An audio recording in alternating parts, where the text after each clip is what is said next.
இந்திய வரலாற்றிலேயே முதன்முறையாக சென்னை தீவுத்திடலில் 48வது சுற்றுலா பொருட்காட்சியில் மரண கிணறு மற்றும் விமானம் தாங்கிய கப்பல் அறிமுகப்படுத்தப்பட்டுள்ளது. விடுமுறை நாட்களில் மாலை 10 மணி முதல் இரவு 10 மணி வரை, மற்ற நாட்களில் மாலை 3 மணி முதல் இரவு 10 மணி வரை. மிஸ் பண்ணாதீங்க, அப்புறம் வருத்தப்படுவீங்க. 2024ஆம் ஆண்டினுடைய இடைக்கால பட்ஜெட் இன்ட்ரிம் பட்ஜெட் செஷன்ல நம்ம இருக்கோம். 11 மணிக்கு சரியாக நாடாளுமன்ற வளாகத்துல, புதிய நாடாளுமன்ற வளாகத்துல நிதியமைச்சர் நிர்மலா சீதாராமன் அதனை தாக்கல் செய்ய இருக்கிறாங்க. பட்ஜெட் எக்ஸ்பெக்டேஷன் குறித்தெல்லாம் நம்ம எக்ஸ்பர்ட்ஸ் கிட்ட பேச போறோம். முன்பாக நமது மூத்த செய்தியாளர் கணபதி டெல்லியிலிருந்து இணைந்திருக்கிறார். நாடாளுமன்ற வளாகத்துல என்ன கள நிலவரம் அப்படின்றத அவர்கிட்ட நம்ம கேட்டு பெறலாம். கணபதி, என்ன மரபு கடைபிடிக்கப்படும் ஒரு பட்ஜெட் தாக்கல் செய்யறதுக்கு முன்னாடி தற்போதைய கள சூழல் என்ன? நிதியமைச்சர் நாடாளுமன்ற வளாகத்திற்கு வந்து விட்டாரா? முன்னாடி என்னென்ன ஈவென்ட்ஸ் எல்லாம் நடக்கும், அதை நீங்க விவரிக்கலாம்.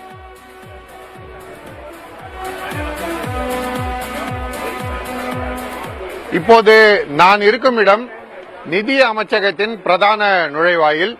நிதியமைச்சர் நிர்மலா சீதாராமன் காலையிலேயே இறுதிக்கட்ட பட்ஜெட் பணிகளை மேற்பார்வை செய்வதற்காக அவருடைய அலுவலகத்துக்கு வந்துவிட்டார். அங்கே பணிகளை மேற்பார்வை செய்து கொண்டிருக்கிறார்.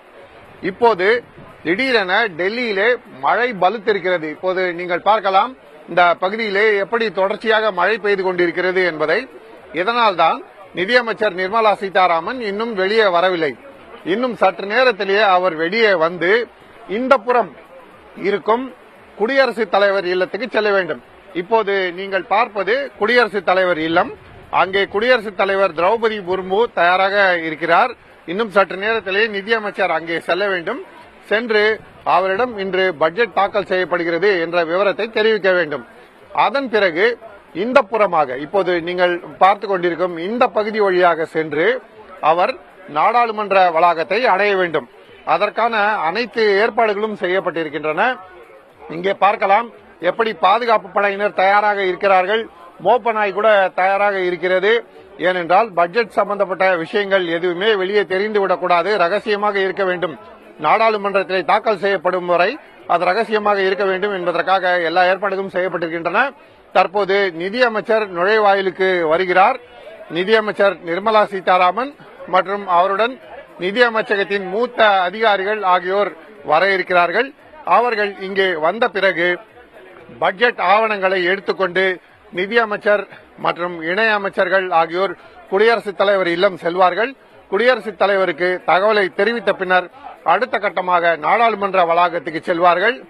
அங்கே பிரதமர் நரேந்திர மோடி தலைமையிலே அமைச்சரவை கூட்டம் நடைபெறும்.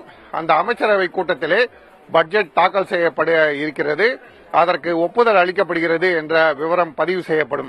அதன் பிறகு 11 மணிக்கு நாடாளுமன்றத்திலே பட்ஜெட் தாக்கல் செய்யப்படும். தற்போது மழை காரணமாக இந்த நடவடிக்கைகளிலே சிறிது தாமதம் ஏற்பட்டிருக்கிறது. இல்லை என்றால் கிட்டத்தட்ட 9 மணியிலிருந்து 9:15 மணிக்குள்ளாக பொதுவாக நிதியமைச்சர் இந்த பகுதியில் இருந்து புறப்பட்டு குடியரசுத் தலைவர் இல்லத்துக்கு சென்று விடுவார். நேற்று இரவு முதலே மழை பெய்து வருவதால் இந்த பட்ஜெட் தொடர்பான நடவடிக்கைகள் சிறிது தாமதம் ஏற்பட்டிருக்கிறது. திலகவதி, இந்திய வரலாற்றிலேயே முதன்முறையாக சென்னை தீவுத்திடலில் 48வது சுற்றுலா பொருட்காட்சியில் மரண கிணறு மற்றும் விமானம் தாங்கிய கப்பல் அறிமுகப்படுத்தப்பட்டுள்ளது. விடுமுறை நாட்களில் மாலை 10 மணி முதல் இரவு 10 மணி வரை, மற்ற நாட்களில் மாலை 3 மணி முதல் இரவு 10 மணி வரை. மிஸ் பண்ணாதீங்க, அப்புறம் வருத்தப்படுவீங்க.